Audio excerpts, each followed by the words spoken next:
Hello everyone, welcome to CourseCraft Tech आज हम start कर रहे हैं essence of Indian traditional knowledge की यूनिट 2 जिसका नेम है Indian literature culture and tradition. तो चलिए स्टार्ट करते हैं। इसका पहला टॉपिक है क्लासिफिकेशन ऑफ इंडियन लैंग्वेज। पहला point, Aryan. Aryan languages include Sanskrit, Hindi, Bengali and many other Indian language. Aryan लैंग्वेजों में मेनली संस्कृत, हिंदी और बंगाली होती थी। These are the most important and widely spoken languages in India. ये सबसे ज़्यादा इंपॉर्टेंट और सबसे ज़्यादा बोले जाने वाली लैंग्वेज थी। Aryan languages developed over time from Vedic Sanskrit, then classical Sanskrit, then Pali and Prakrit and finally modern Indo Aryan languages. Aryan language Vedic Sanskrit से डेवलप हुई थी, फिर क्लासिक संस्कृत, फिर वह पाली बनी, फिर प्राकृतिक बनी और आखिरी में Indo Aryan languages. The Vedas give the earliest example of Aryan speech. वे जो वेदास थे वो आर्यन स्पीच का सबसे पुराना एग्जाम्पल देते थे।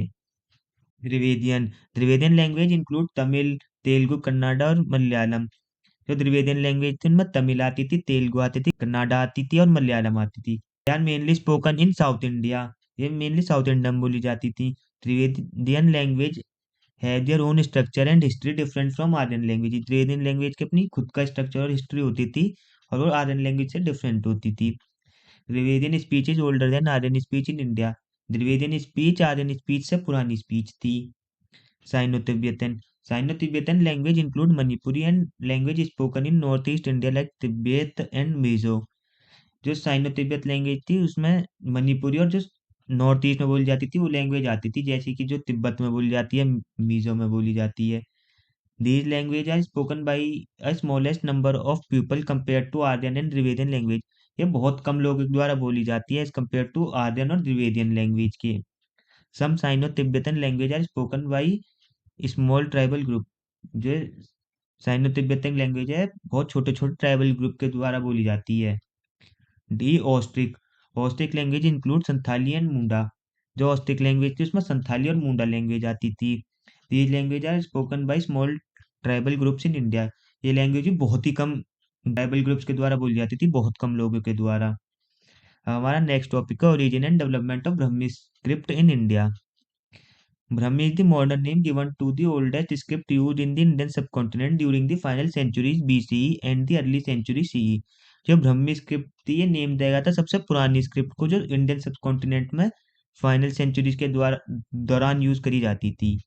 The most disputed point about the origin of Brahmi script whether it is purely indigenous development और inspired from scripts that originated outside India. जो सबसे लड़ाई वाला पॉइंट था ब्रह्मी स्क्रिप्ट में वो ये था कि ब्रह्मी स्क्रिप्ट ओरिजिनली अपने आप डेवलप हुई है, किसी से इंस्पायर ड्राइव्ड है किसी और स्क्रिप्ट से जो इंडिया के बाहर बनी हो। It is noted that the indigenous view is strongly preferred by Indian scholars whereas the idea of semantic borrowing is preferred most often by the western scholars. Indian scholars का मानना था कि Brahmi script purely indigenous यानी India में develop हुई, पर western scholars का मानना था कि ब्रह्मी स्क्रिप्ट का कनेक्शन सिमेंटिक स्क्रिप्ट से है। Most scholars until recently thought that the Brahmi script was derived from the ancient Phoenician script, which itself is a derivative of the still more ancient Egyptian writing through the later Demotic style। Brahmi script का relation फिनोनिक script से हो सकता है और फिनोनिक script खुद Egyptian script से develop हुई थी। Other thought that the South Arabian form of Phoenician was the intermediate source of Brahmi। कुछ स्कॉलर्स का मानना था कि साउथ अरेबियन फिनोनिकन स्क्रिप्ट ब्रह्मी का डायरेक्ट सोर्स हो सकती है। There were some difficulty regarding Brahmi's origin. Brahmi के ओरिजिन से रिगार्डिंग डिफिकल्टीज क्या क्या थी। But there are some basic divergence between Phoenician writing on the one hand and the Brahmi on the other hand which make this affiliation a little difficult to accept. Phoenician और Brahmi script में काफी differences मिलते हैं, इसलिए उनका direct relation prove करना मुश्किल है। On the other hand, the agreement between the Mohenjo-daro script and Brahmi would suggest that Brahmi was derived from the Mohenjo-daro script। कुछ स्कॉलर कहते हैं कि ब्रह्मी स्क्रिप्ट का कनेक्शन मोहनजोदारो स्क्रिप्ट से हो सकता है। Of course, Brahmi could not be a perfect or full system of writing, expressing in all its nities and the entire sound system of the Aryan speech of the time। जो early ब्रह्मी script थी वो perfect system writing नहीं थी, ये उस time के Aryan language के हर sound को फुल्ली रिप्रेजेंट नहीं कर पाती थी। There was also a suggestion that the Brahmi letters originated independently in India from pictures of object। एक थ्योरी ये भी कहती थी कि ब्रह्मी लेटर्स इंडिया में ऑब्जेक्ट की पिक्चर से डेवलप हुए हैं। Characteristics of Brahmi script. Brahmi is usually written left to right. Brahmi script left to right लिखी जाती थी। Brahmi is an abugida, meaning that the each letter represent a constant, while vowels are written with obligatory districts called mantras in Sanskrit. ब्रह्मी एक अभिगुदा script है, इसका मतलब हर letter एक constant को represent करता है। वोवल्स को मंत्राज भी लिख सकते हैं। Vowels following a constant are inherit or written by directives, but initially vowels are dedicated letters. Constant के बाद वोवल्स ऑटोमेटिक होता है या मंत्र के थ्रू लिखा जाता है, लेकिन इनिशियली वोवल के लिए अलग लेटर्स होते हैं। Brahmi characters are joint vertically downward. Brahmi के करेक्टर वर्टिकली डाउनवर्ड जॉइन होते हैं। In early Brahmi period the existence of punctuation mark is not very well known. पहले ब्रह्मी के पहले पीरियड में पंचुएशन मार्क ज़्यादा अच्छी तरीके से नहीं जाना जाता था। Each letter has been written independently with some space between words and edits occasionally. हर लेटर अलग अलग लिखा जाता था और वर्ड्स के बीच थोड़ा स्पेस होता था। अब हम चलते हैं हड़प्पन स्क्रिप्ट पे। Harappan script is made up of symbols from the ancient Indus valley civilisation. Harappan script Indus valley civilisation की राइटिंग सिस्टम थी। ये स्क्रिप्ट एंशियंट हड़प्पन लोगों के द्वारा यूज की जाती थी और इसमें अलग अलग सिंबल्स और साइन का यूज होता था। Most of the Harappan inscription are very short. जो हड़प्पन के इंस्क्रिप्शन थे वो बहुत ज़्यादा शॉर्ट थे।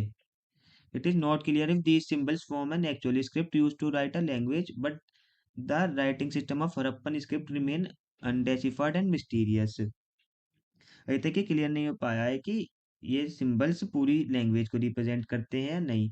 हरप्पन स्क्रिप्ट आज भी अनडेसिफर्ड यानी पूरी तरह से समझ नहीं आ सकी हैं।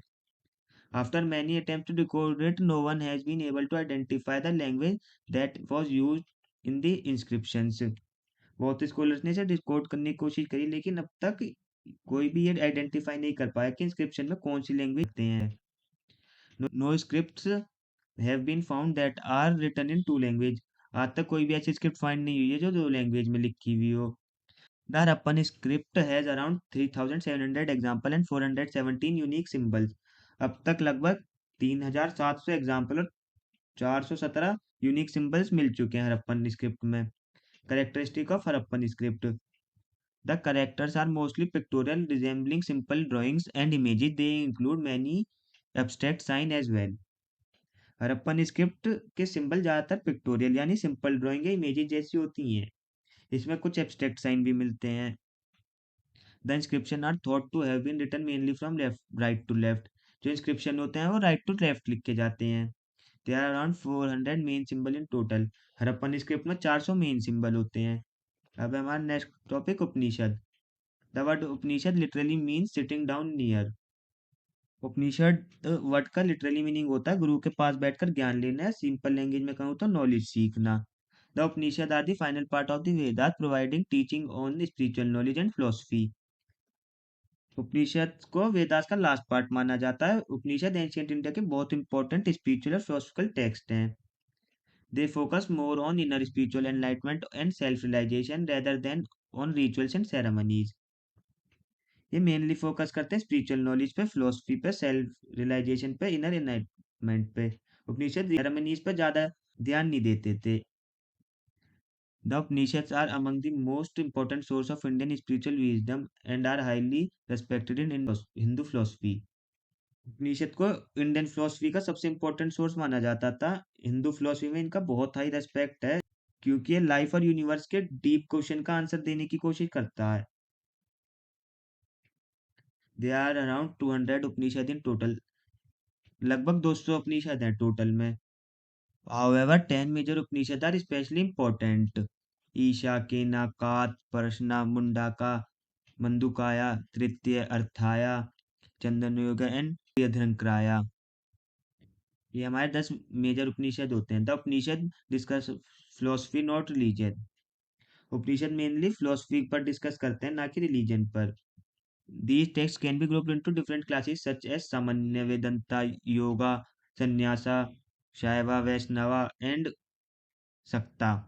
उपनिषद को अलग अलग कैटेगरी में डिवाइड किया गया है, जैसे सामान्य, वेदंता, योगा, संन्यासा, शैवा। वन नेक्स्ट टॉपिक है Vedas. The Vedas are the oldest sacred text of India written in Sanskrit and forming the basic of Hindu knowledge and wisdom. Vedas को इंडिया के सबसे पुराने और सेक्रेट टेक्स्ट माना जाता है। ये संस्कृत लैंग्वेज में लिखे हैं और हिंदू नॉलेज और विजडम की फाउंडेशन माने जाते हैं। The word Veda means knowledge in Sanskrit. Veda का मतलब नॉलेज होता है संस्कृत में। There are four Vedas, Rigveda, Yajurveda, Samaveda and Atharvaveda. हमारे मेनली चार वेद होते हैं, ऋग्वेद, यजुर्वेद, सामवेद और Atharvaveda. Rigveda, the Rigveda is the oldest and has over 1000 hymns mainly praising various gods. Rigveda सबसे पुराना वेद माना जाता है और इसमें 1000 से ज्यादा हाइम्स हैं। These hymns are called suktas and are divided into 10 books called mandalas. ये हाइम्स को सुक्ताज कहा जाता है और ये 10 मंडलास बुक में डिवाइड किए गए हैं। It is the most extensive of the Vedas and is highly revered. Rigveda सबसे एक्सटेंसिव और हाईली रेस्पेक्टेड वेदा है। Yajurveda, the Yajurveda consist of sacrificial formulas and rituals. Yajurveda mainly sacrificial rituals और formulas पर बेस्ड है। It is use by the priest during yajnas. इसका use priest यज्ञ और sacrificial ceremonies के टाइम पे करते हैं। It has two main branches, the Shukla Yajurveda and the Krishna Yajurveda. इसके दो मेन पार्ट होते हैं, शुक्ला यजुर्वेदा और Krishna Yajurveda. Samaveda, the Samaveda is known as the Veda of melodies focusing on musical chants. Samaveda को वेदा का मेलोडी जिस कहा जाता है। इसका मेन फोकस म्यूजिकल चैंट्स और सिंगिंग स्टाइल पर होता है। It mostly take hymns from the Rigveda and give them musical notes. इसमें ज्यादा हाइम्स ऋग्वेदा से लिए गए हैं और इन्हें म्यूजिकल फॉर्म में रिप्रेजेंट किया जाता है। It is intended for chanting by priest during ritual. ये प्रीस्ट के द्वारा बोले जाते हैं किसी रिचुअल के दौरान। Atharvaveda, Atharvaveda contain spell charms and hymns for daily life, health, magic and healing. Atharvaveda थोड़ा अलग है बाकी वेदास से क्योंकि ये सिर्फ रिचुअल या प्रेयर तक लिमिटेड नहीं है, बल्कि अथर्ववेदा में मिलता है स्पेल्स और चार्म्स, डेली लाइफ से रिलेटेड हाइम्स, हेल्थ और हीलिंग से रिलेटेड नॉलेज, मैजिक और प्रोटेक्शन से related mantras. It is also addresses practical concerns like protection from illness and misfortune. इसमें लोगों को डेली प्रॉब्लम जैसे इलनेस से बचाव, बैड लक से प्रोटेक्शन, हेल्थ और वेलबींग जैसे टॉपिक भी कवर किए गए हैं। It is more diverse in its content compare to the other Vedas. Atharvaveda को बाकी वेदास से ज्यादा डाइवर्स और प्रैक्टिकल माना जाता है क्योंकि ये डायरेक्ट कॉमन लोगों की लाइफ से कनेक्ट करता है। The text date back to around 1500 BC and have influenced Hindu culture and tradition for thousand of years. Vedas का टाइम पीरियड लगभग 1500 BC माना जाता है। इन टेक्स्ट ने हजारों सालों तक हिंदू कल्चर, ट्रेडिशन और फिलोसफी को डीपली इन्फ्लुएंस किया है। हमारा नेक्स्ट टॉपिक है Ramayana. The Ramayana is the ancient Indian epic written by sage Valmiki. जो रामायण है वो संत वाल्मीकि द्वारा लिखी गई है। The story is about prince Rama of Ayodhya who is an ideal son, king and human being. ये कहानी है अयोध्या के राजकुमार राम की जो एक आइडल बेटा, आइडल राजा और आइडल इंसान माने जाते हैं। King Dasharath decided to make Rama the king, but Queen Kekai demands that her son Bharat be crowned instead. King Dasharath Ram को राजा बनाना चाहते थे पर केकई चाहती थी कि उनका बेटा भरत राजा बने। Due to Kaikeyi demand Rama is sent into 14 years exile। Kaikeyi की डिमांड के लिए से राम को 14 साल का वनवास मिल जाता है। Rama goes to the forest with his wife Sita and his brother Lakshman. Ram भगवान वन में चले जाते हैं सीता माता के साथ और लक्ष्मण के साथ। Ravana the demon king of Lanka kidnap Sita. Ravan Sita माता का हरण कर लेता है। Ram fights with Ravana with the help of Hanuman and the monkeys army and defeat them. Ram भगवान रावण से लड़ते हैं और उसे हरा देते हैं हनुमान की मदद से और ये मंकीज की आर्मी की मदद से। Rama rescue Sita, return to Ayodhya and become king, establishing Ram Rajya based on justice and dharma. Ram Sita को बचा लेते हैं, अयोध्या वापस जाते हैं और किंग बन जाते हैं और राम राज्य को स्टेब्लिश करते हैं और जस्टिस और धर्मा का इन्फ्लुएंस बढ़ाते हैं। Literacy expect of Ramayana. Then Ramayana is written in simple and beautiful poetry which make it easy to understand and remember. Ramayana एक स्टोरी नहीं है बल्कि एक ग्रेट लिटरेचर मॉरल टेक्स्ट भी है। ये सिंपल और ब्यूटीफुल पोएट्री में लिखी गई है। इसे याद रखना और समझना इजी होता है। It represent title character like Rama, Sita, Lakshmana and Hanuman. The epic story highlight the value of Dharma, duty, truth, devotion and royalty. ये एपिक स्टोरी हाईलाइट करती है वैल्यूज जैसे कि धर्म, ड्यूटी, ट्रूथ, डिवोशन और loyalty. Valmiki shows great skill in characterization, making each character morally and emotionally strong. महर्षि वाल्मीकि ने हर character को emotionally और मोरली स्ट्रॉन्ग तरीके से रिप्रेजेंट किया है। The Ramayana combine story telling with moral teaching and making in both a literal work and a guide to life. Ramayana story telling और moral teaching का एक परफेक्ट कॉम्बिनेशन है। हमारा नेक्स्ट टॉपिक है Mahabharata. The Mahabharata is an ancient Indian epic written by Sheikh Vyasa. Mahabharata ancient India का एक बहुत बड़ा और इम्पोर्टेंट एपिक है जिसे महर्षि व्यास ने लिखा है। The story evolves around two royal family, the Pandavas and the Kauravas, who belong to the same lineage. ये एपिक मेनली दो रॉयल फैमिलीज की कहानी बताता है, पांडवाज और Kauravas. The Pandavas led by Yudhishthir and the Kauravas led by the Duryodhan. Pandavas को युधिष्ठिर लीड करता था जबकि कौरवास को दुर्योधन लीड करता था। Duryodhan invited Yudhishthir to the game of dice and cheats him. Duryodhan ने युधिष्ठिर को गेम ऑफ डाइस के लिए इनवाइट किया और फिर वहां पे उसके चीट किया।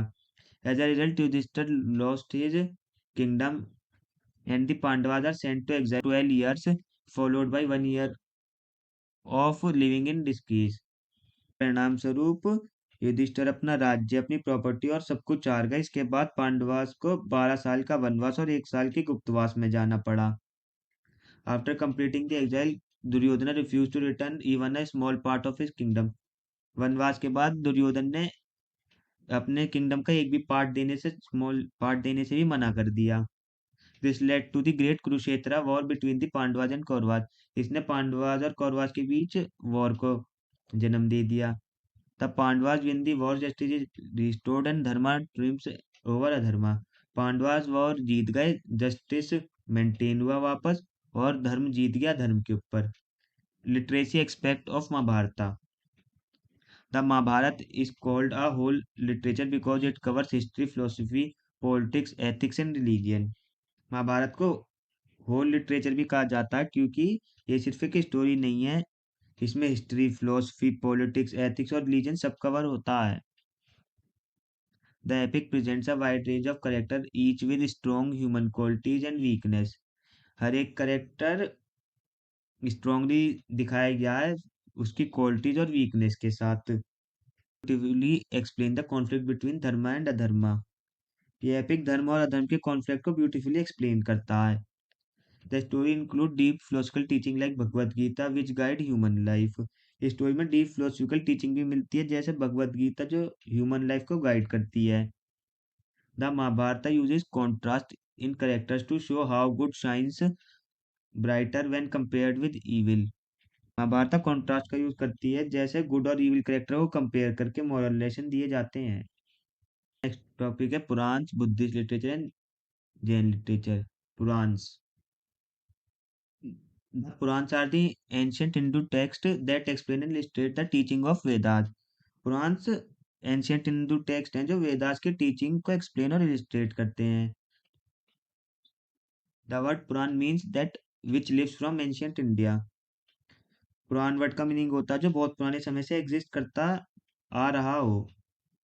There are 18 main Purans including popular one like Vishnu Purana, Shiva Purana and Bhagavata Purana. हमारे मेनली 18 पुराण होते हैं जिसमें से कुछ पॉपुलर हैं जैसे कि विष्णु पुराण, शिव पुराण और Bhagavata Purana. The Puranas contain mythological stories, legend, genealogies of kings and knowledge of Hindu traditions। Puranas में मिलता है mythological स्टोरी, लीजेंड्स, किंग्स की कहानियां, हिंदू ट्रेडिशन की knowledge. They cover main topics like creation, dissolution, divine genealogies, and the age of Manus, early human। Puranas mainly explain करते हैं creation of universe, destruction या dissolution world का, डिवाइन फैमिली ट्रीज, या early human age को। अब हमारा next topic Buddhist literature. Buddhist literature consist of teaching of lord Buddha and related story. Buddhist literature में mainly Gautam Buddha की टीचिंग और उससे रिलेटेड स्टोरी मिलती हैं। The earliest Buddhist text were written in Pali language. Buddhist text Pali language में लिखे जाते थे पहले। The main Buddhist scriptures are called Tripitaka, three basket. जो अर्ली बुद्धिस्ट स्क्रिप्चर होते थे, मेन बुद्धिस्ट स्क्रिप्चर होते थे, उन्हें त्रिपिटका कहा जाता था। These three basket are Vinaya Pitaka, rules of monk, Sutta Pitaka, teaching of Buddha and Abhidhamma Pitaka, philosophy. कहते हैं इसकी तीन मेन बास्केट होती हैं ये तीनों। They include many Jataka tales which are the stories of Buddha past life. इस लिटरेचर में जटाका टेल्स भी मिलते हैं, ये स्टोरी बताती हैं बुद्धा की पास्ट लाइफ के बारे में और मोरल लेसन देती हैं। हमारा नेक्स्ट टॉपिक है Jain literature. Jain literature contains the teaching of lord Mahavir and the other Jain saints. Jain literature में मेनली महावीर और दूसरे जैन सेंट्स की टीचिंग मिलती है। The main Jain text are known as Agamas and were written in Prakrit. Jain religion के मेन रिलीजियस टेक्स्ट को अगमास कहा जाता है। ये टेक्स्ट प्राकृत लैंग्वेज में लिखे गए हैं और जो एंशियंट इंडिया में कॉमन लोगों की लैंग्वेज थी। Jain text emphasize non violence, truth and self purification. की मेन टीचिंग होती थी नॉन वायलेंस, सत्य और self purification. They include stories of Tirthankaras who were 24 Jain spiritual teachers. Mainly Tirthankaras को फॉलो करते थे जो कि 24 जैन टीचर्स थे, spiritual Jain teachers. There is teaches how to live a life of simplicity, charity and self control. यानी जो हमें सिखाता है कि कैसे हमें एक सिंपल, चैरिटेबल और सेल्फ कंट्रोल लाइफ जीनी चाहिए। हमारा next topic Kautilya Arthashastra. Arthashastra is the ancient Indian book written by Kautilya. Arthashastra एक एंशिएंट इंडियन बुक है जो कौटिल्य ने लिखी है। It teaches us about ruling and managing a kingdom, focuses on economic, politics and military strategy। ये बुक मेनली सिखाती है किंगडम को कैसे रूल किया जाता है और मैनेज कैसे किया जाता है। द नेम अर्थशास्त्र means the science of wealth. अर्थशास्त्र का मीनिंग होता है science of wealth, simple language में राज्य की इकोनॉमी और पावर को मैनेज करना। The book is made up of 15 part and 180 chapters. Book काफी डिटेल्ड है, इसमें 15 तो पार्ट्स और 180 चैप्टर्स हैं। It cover important topic like duties of Kings, training his officers and running the administration. अर्थशास्त्र बताता है कि राजा को कैसा होना चाहिए और उसकी रिस्पॉन्सिबिलिटीज क्या होती हैं। राजा का काम क्या होता है, प्रजा की प्रोटेक्शन करना, एडमिनिस्ट्रेशन चलाना, ऑफिसर्स को ट्रेन करना और लॉ और ऑर्डर को मेंटेन करना। It advises how to increase wealth and maintain power by winning wars and making alliance with other kingdom। Kautilya ने वेल्थ को स्टेट की स्ट्रेंथ के का बेस माना है। बुक बताती है कि राज्य कैसे अपनी इकोनॉमिक बढ़ाए, ट्रेजरी स्ट्रॉन्ग करे और इकोनॉमिक ग्रोथ करे। It also give guidance on law, justice and punishment of criminals. अर्थशास्त्र में वॉर और मिलिट्री स्ट्रेटजी पर भी फोकस किया गया है। हमें बताया गया है कि राज्य वॉर कैसे जीते, एनिमीज से कैसे डील करे। द अर्थशास्त्र give an advice on inter-state religion. अर्थशास्त्र में एडवाइस देता है हमें अपने पड़ोसियों से कैसे रिलीजन बना के रखने हैं। Kautilya believe politics should be kept separate from religion to keep state strong. Kautilya का मानना था कि पॉलिटिक्स को रिलीजन से अलग रखना चाहिए ताकि स्टेट स्ट्रॉन्ग और प्रैक्टिकल बन सके। The Arthashastra is a practical guide on the art of ruling, economics and welfare. Arthashastra को एक प्रैक्टिकल गाइड माना जाता है जो रूलिंग, इकोनॉमिक्स और डिप्लोमेसी की कंप्लीट नॉलेज देती है। हमारा नेक्स्ट टॉपिक है famous Sanskrit authors and their works. हमारा पहला है अश्वघोषा, a great poet before Kalidasa. है कालिदास से पहले के ग्रेट पोएट थे। कन्वर्टेड टू बुद्धिज्म, ये बुद्धिज्म में कन्वर्ट हो गए थे। Wrote Buddhacharita and Mahalankara. उन्होंने बुद्ध चरिता लिखी थी, बुक ऑफ ग्लोरी और महालंकारा लिखी थी। Bhasa famous for plays like Pancharatra, Madhyamavyayoga. इन्होंने ये फेमस प्लेज लिखे थे। Kalidasa often called as the greatest Sanskrit poet and playwright, ये ग्रेटेस्ट संस्कृत पोएट के रूप में जाने जाते थे। ये अपने इन कुछ प्लेज के लिए जाने जाते थे। शुद्रा का रियल नेम वो Indrani Gupta. Vatsyayana wrote Nyaya Sutra Bhashya and Kamasutra a treatise on human relation, इन्होंने ह्यूमन रिलेशन पे 2 बुक लिखी हैं। विशाखा दत्ता, वो इन 2 प्लेस के लिए जानी जाती थी। Bhairavi, famous for the epic poem about Shiva helping arjuna, वो अपनी इस फेमस पोएम के लिए जानी जाती थी जो एक्सप्लेन करती थी कि कैसे शिवा ने अर्जुन को हेल्प करी। किराता अर्जुन आया इसका नेम था।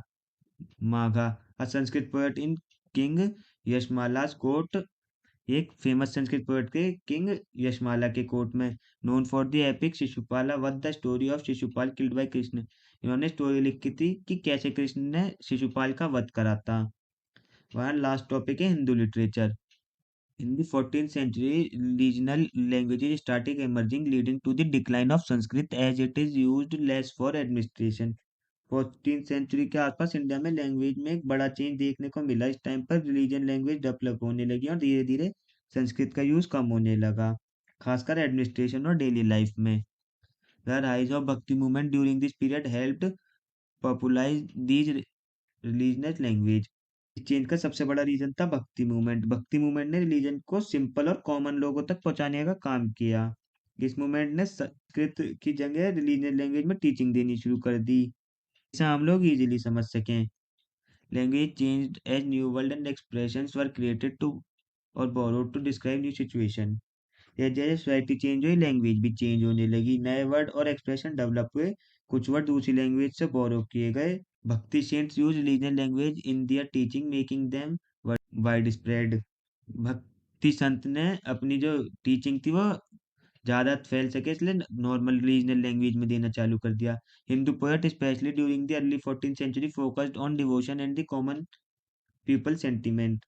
अर्ली 14th सेंचुरी में हिंदू पोएट ने डिवोशन और भक्ति पर ज़्यादा फोकस किया। उन्होंने कॉमन लोगों की फीलिंग और इमोशन अपनी पोएट्री और राइटिंग में दिखाई, जिससे हिंदी लिटरेचर और स्ट्रांग हो गया।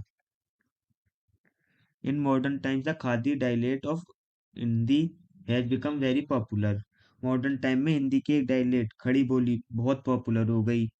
इसी के साथ हमारी यूनिट 2 कंप्लीट होती है। अगर आपको वीडियो पसंद आई हो तो वीडियो को लाइक करें, चैनल को सब्सक्राइब करें। अगर आपको कोई दिक्कत आई हो तो कमेंट करें।